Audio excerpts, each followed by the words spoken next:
Parshas Yisro, this week's parsha, we have Bnei Yisrael is about to have the revelation at Har Sinai, and Hashem tells Moshe, he says he wants Moshe to go speak to Bnei Yisrael, and he wants them to say the following. Say the following to Bnei Yisrael. Atem re'isem asher asisi leMitzrayim va'asa eschem al kanfei nesharim va'avi eschem elai ve'ata im shamoa tishmeu bekoli ushmartem es brisi v'yisem li skula mikol ha'amim ki li kol ha'aretz v'atem tiyu li mamleches kohanim v'vay kadosh ela advarim asher tidaber al Bnei Yisrael.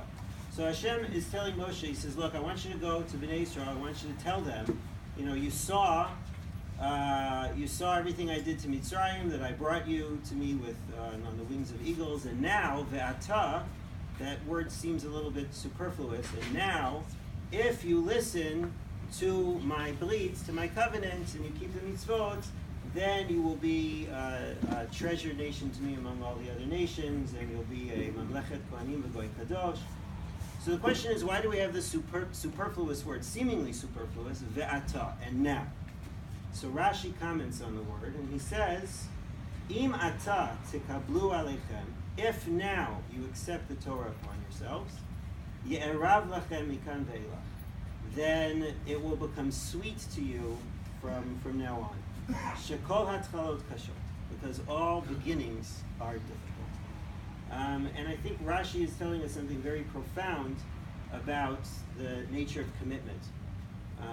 And the word atah describes that. It tells us that if we stick to it, then it'll become sweet. It's the same concept as Naaseh v'Nishma, that if we accept it upon ourselves, and then as we start to learn more and more, it will become sweeter and sweeter. And my father must have internalized this Rashi at a very young age, because it was always very important to him to finish everything you start. It was a mantra, and it bothered him very much if ever I started something and didn't finish it. In fact, there were a couple of big projects that I ultimately had to finish, not even so much because I wanted to, because I didn't want to disappoint him, because he didn't like that. And it's something that my father very much epitomized. And there's another dimension of commitment in this word atah, and now, that comes from last week's parsha, also a Rashi. In last week's parsha in Beshalach, Bnei Yisrael is at the Yam Suf, and the Egyptians are coming up on their backside, and Moshe is talking to Hashem. And Hashem says to Moshe, Ma titzak elai, daber al b'nei Yisrael v'yiso, ve'ata haremes matacha u'nepeis yadcha le'yamu ka'eu. But he says that Ma titzak elai. So Rashi explains, he gives two explanations of what that means, Ma titzak elai. In the first explanation, he says, Lamadnu, shehaya Moshe omedu mispara, that Moshe was standing in davening, tefillah, Amar la Kadosh Baruch Hu, Hashem said to Moshe, Lo eis ata la'arich b'tefillah. Now is not the time to be ma'arich b'tefillah, to have a long tefillah. She Yisrael nesunim batzara, because Bnei Yisrael is in distress. And action, we need action right now. It's a very powerful Rashi, because he's saying, we would normally think Bimarich and Tefillah is a wonderful thing, but there's actually a time when Bimarich and Tefillah is not a good thing, because sometimes extraordinary circumstances require extraordinary actions. And I found it interesting that Rashi uses that same word. Lo eis ata la'arich b'tefillah. There's that word atah again, the word that symbolizes commitment, the word that is connected with commitment. And what we're seeing here, I think, is a new dimension to commitment, that sometimes unique circumstances require unique action. There's a famous story of Rabbi Yisrael Salanter when he was visiting Warsaw, and he was visiting Rav Yitzchak Meir of Ger, the Ger Rebbe, and word got out that he was meeting with the Ger Rebbe, and the Hasidim of the town wanted to see Rav Yisrael Salanter, the great Rav Salanter, so they came to Mincha where he was davening, packed house, and to their surprise, Rav Yisrael Salanter was one of the first to finish his Shemona Esrei, the first to take 3 steps back. And they had heard that he used to daven very, very long, his Shemona Esrei. So they couldn't understand what was happening. And someone asked him, and he responded, and he said, I looked around the room, and I saw all of these people who took off from work to come see me and to talk to me. And I couldn't have on my conscience that I was depriving these people, all these people, of their parnasa. So it wasn't the time to be ma'arich b'tefillah. So it's a practical aspect, it's a practical example of a gadol who understood the concept of being aware and being in the present and understanding when there's unique circumstances that require unique action. And once again, that facet of commitment is something that that I also think of my dad when I saw this. I mentioned this during the Shiva, and some of you may have heard it, some of you may have not. I probably went into a little bit more detail than I would have liked. But when my father was 55, he retired early in order to deal with a family crisis that required constant attention. And he didn't hesitate, he didn't think for a second. He had a flourishing career at Shell Research and Development. He was very high, but he ended that career and he did what was necessary for the family without ever looking back. And he fully understood that sometimes extraordinary circumstances require extraordinary actions. And I really look up to my father as a role model when it comes to commitment and these principles in all aspects of my life, whether it be my interactions with my family or professional endeavors or personal goals, whether they be learning or otherwise. The learning that I'm doing, the Ilui Nishmaso, my father, Chaim Zelig ben Shmuel Eliyahu. We also have something else, the Ilui Nishmaso. I've asked Michael Cherish. Where's Michael in the back? I've asked Michael Cherish our scholar in residence, to speak to us tonight on the topic of Kibbud Av V'Eim, the Ilui, my father's neshama. And before I ask Michael to come up and give the shiur, I just want to share with you a couple more thoughts, this time on Kibbud Av V'Eim, which is in this week's Parsha, Parshas Yisro. So we're still on the Parsha. And the question is, why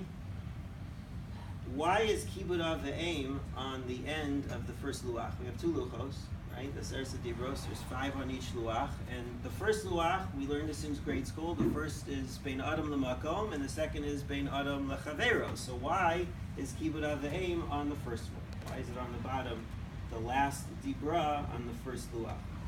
And of course, the traditional approach is to say that that Dibra is a bridge between them, that perhaps it's a laboratory, like when your parents, you interact with your parents, and you have to accept their decisions and the way they interact with you and the way they behave with you, and you have to accept whatever it is and never be upset at them, just like you have to accept your lot in life and what Hashem has given you and not be upset at him about it. So one way to think about it is it's a laboratory, so to speak, for understanding how to respect Hashem, by respecting your parents. However you're going to say what this bridge is between the two, clearly Kibbud Av V'Eim is unique and special in that it's on that first luach. Rabbi David Foreman has a very beautiful explanation of why Kibbud Av V'Eim is on the first luach, and it's part of a much bigger series that he has on the structure and patterns in the Aseret Dibros.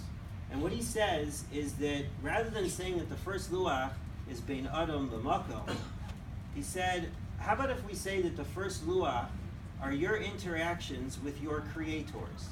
You have 3. God, your mother, and your father. Your interactions with those 3 entities, those are the first luach. The second luach is your interaction with everyone else. So the words he uses to describe that is your vertical relationships, your relationship with your creators, and your horizontal relationships. And even a king, it's a horizontal relationship. That's not one of your creators.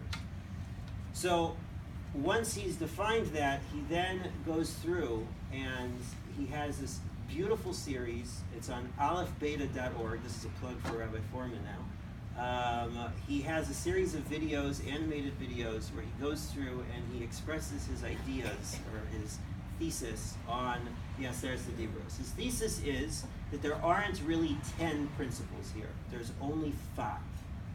That's why there's 2 luchos, 5 and 5. And by lining up 5 and 5, by comparing the first 2 and the second 2 and the third, so on and so forth, all the way through, what you find is that there's a single principle that operates in both realms, in your vertical relationships and in your horizontal relationships. And then another principle, again, in your vertical relationships and your horizontal relationships. And there's only 5 principles, not 10, which is amazing. And he goes through, and I definitely encourage everybody to go on aleph-beta.org and check out his series on the Aseret Dibros. But I'm just going to give you, whet your appetite and give you a teaser and show you the first 2 and the last 2, how they line up. So the first one on each luach is Anochi Hashem Elokecha and Lo Tirtzach. So what's the common principle there? So Rabbi Foreman argues that in order to get to a point where you want to kill someone, you have to look at that person and say, you know what, I don't like this person. I don't like Joe. Joe is messing up my life. My life would be better off without Joe. So I'm going to get rid of Joe. I'm just going to get rid of him. And in order to do something like that, you really have to not think about the fact that Joe is a person with goals and ambitions, with people who love him, with people who he loves. And you can't just end a life. But for somebody who gets to the point where they're willing to kill someone, it invariably comes from a point of doing away with the other person, of not caring about the fact that the other person is a life and doesn't want to die. And while we can't kill God, but we can do the same thing with God. We can do away with God. We can say, God is not relevant in my life. My life would be better off without God. I don't need God. And in that sense, the common unifying principle is don't do away with others. Don't do away with others in your vertical relationship with God. Don't do away with God. And don't do away with others in your horizontal relationships. And don't kill another person. And I'm not going to go through the pairs of all the pairs, but I'll skip to the last pair. Because the last pair is kibbud avim and lo tachmod. So what's the unifying principle there? So Rabbi Foreman says that, it's the natural instinct of a person to have hakara satov to the people who brought them into the world. You recognize that your parents are the people who gave you life. So you have to have hakara satov and you have to respect them. What would cause a person not to have respect for their parents, not to have hakara satov? Well, if they don't think that their life is all that special and worth thanking for. What if my life is terrible? I hate my life. Then my parents are the ones who gave me this terrible life, and I don't need to respect them anymore. I'm going to be angry at them because why did they do this to me? Why did they give me this terrible life? It comes from a place of not respecting yourself, which is exactly where lo tachmod comes from. Lo tachmod comes from not being satisfied with your own station in life. And always looking to what other people have, say, oh, well, maybe that will make me happy. No, happiness comes from being happy with what you have, being happy with your station in life. So the last principle, which unifies those 2, is don't do away with yourself. Don't do away with yourself to the point that you won't have respect for your parents. Don't do away with yourself to the point that you're going to covet what other people have. So he shows that there aren't 10 principles. There's 5. And they go from the first one being don't do away with others, and the last principle being don't do away with yourself. And he shows a progression, how it goes from one all the way to the other. It's beautiful, it's masterful. He does a really great job of getting it across. But the thing that strikes me the most is he then summarizes it all. The 5 principles can be summarized into one word. And that one word encapsulates what Judaism is all about. And that word is respect. Respecting your parents, respecting God, respecting your fellow man, it's all about respect. And what I find so interesting is that if it really is all about respect, then maybe you would expect the word respect to appear 10 times in the Aseret Dibros, but it doesn't. It appears once in all of the Aseret Dibros. Once. It's almost like if it's true that the Aseret Dibros are all about respect, then there's something extraordinarily special about this Dibra of Kibud Av V'Eim, because it's the only one that has Kabed. It's also the only one that's on the Luach of Bein Adam Lamakom. It's a special one, and it's one that deserves a spotlight. So without further ado, I'm going to ask Michael to give us a shiur on that important Dibra, on that mitzvah, Kibud Av V'Eim.